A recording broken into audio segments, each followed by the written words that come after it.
Like, nothing really phases me unless you're like fucking with my money. It's really hard to shake me because I'm a bad bitch.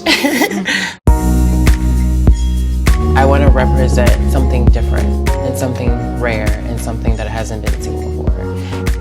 When I started, I actually got discovered as an androgynous model. I had to research on it.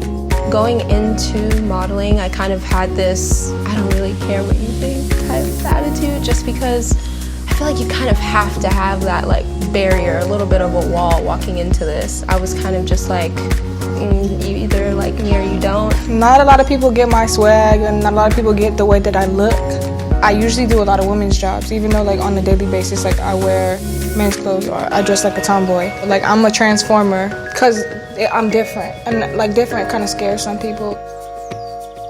So when I'm on set, typically there's music playing, but when there's not music playing, like right now, I'm always listening to a song in my mind. Strong, beautiful, make sure you get the light in, really make love to that moment. I'm just like a super boy, so it's just the natural me. My body kind of just moves in a more like masculine way. Like when people tell me to like be more girly, I'm just like, oh, I really have to think about it. Basically, it's kind of keeping your mouth open just a little bit, and you squint, and maybe tilt your head down. You're just very squinty. Yeah, and then that's kind of it.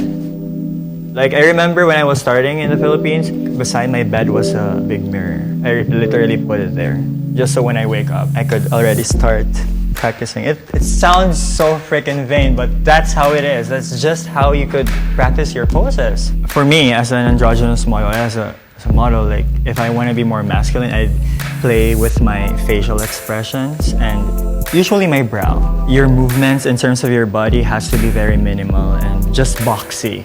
You know, everything has to be like straight, boxy. Lazy, but still tough. I feel like if you have a look that's kind of like already a little harsh or a little edgy, an easy thing to do is to use your fingers. If you keep them light and delicate, it can really lighten up something that looks a little harsh. It just looks a little bit more girly.